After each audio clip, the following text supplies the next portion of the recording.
The Messenger from Destiny 1 is back in Destiny 2, and it's very fun. It's a high-impact pulse rifle which can 2-burst Guardians, which feels very good when it happens, and it can roll some really nice perks, like Desperado. I was fortunate enough to get this roll as my very first drop, and I'm super happy with it, but I'll definitely be going for more.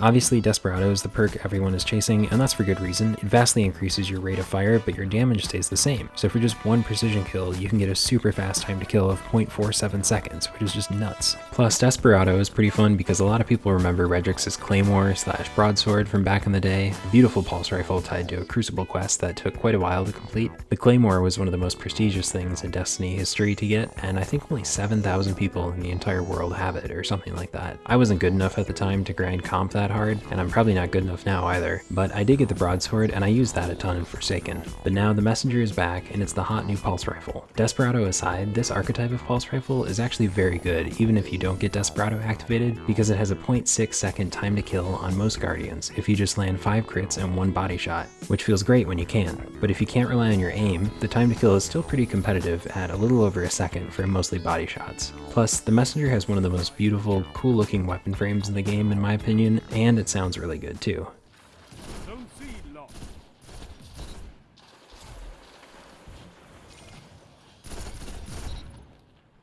Anyway, I'm super excited to use the Messenger with Desperado more. After just one precision kill you can destroy anyone, even if you're low health. But it could be pretty fun to try this build with Devour too, to make regular 6v6 modes feel like momentum control.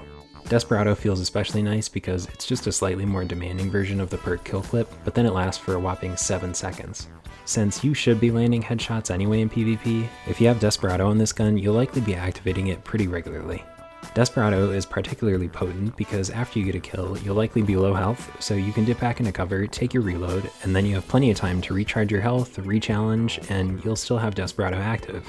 A lot of people aren't expecting that sort of play because after you've exited a fight for a while, they're kind of expecting a fresh start to the fight, but if you can break that rule by really taking advantage of the length of Desperado, you'll catch a lot of people by surprise. And in situations where you just don't have the time to get your health, you can challenge anyway because with Desperado, your time to kill is dropped to just 0.47 seconds. So you are ready to rumble. I think that's why Desperado makes the Messenger so deadly and so exciting in 6v6 modes. You can go on these incredible kill streaks with it, carrying the perk across the map to catch people by surprise, or you can just post up outside of an enemy spawn and just rain down hellfire, and maybe even get a 7th column or a WeRAM, which is always fun. Plus, you can get this thing charged with light and almost kill someone in like one burst, which is just bonkers. However, how does it stand up in competitive modes like Trials or Survival?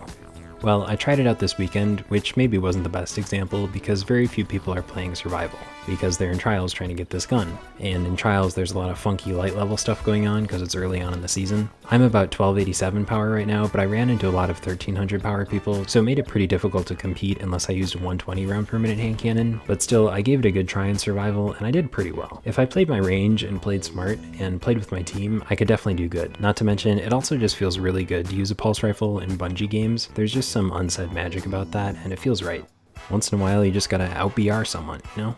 Anyway, I think high-impact pulse rifles can definitely hang in the 120 round per minute hand cannon range, along with snipers and scouts, I suppose, but I do think high-impact pulses require a pretty different playstyle and the right map. You can still peek shoot, which is a very important part of high-level PvP, but it's a little bit more difficult. You have to play pretty far back, play with your team, and not get sniped. But if you're able to play to their strengths, I think high-impact pulse rifles can be decently competitive. They really excel when the enemy team is also playing range, so you can lay down big damage across a long lane, and lay down a lot of flinch, which is great. Now, when it comes to Desperado in competitive PvP modes, I'm not so sure. The thing about it is that you need to get a kill, and it has to be precision, and then you have to survive and fight another opponent who's willing to challenge you. And against high-skill opponents, they're going to realize pretty quick that that's your play, and they probably won't give you the option to kill them with Desperado.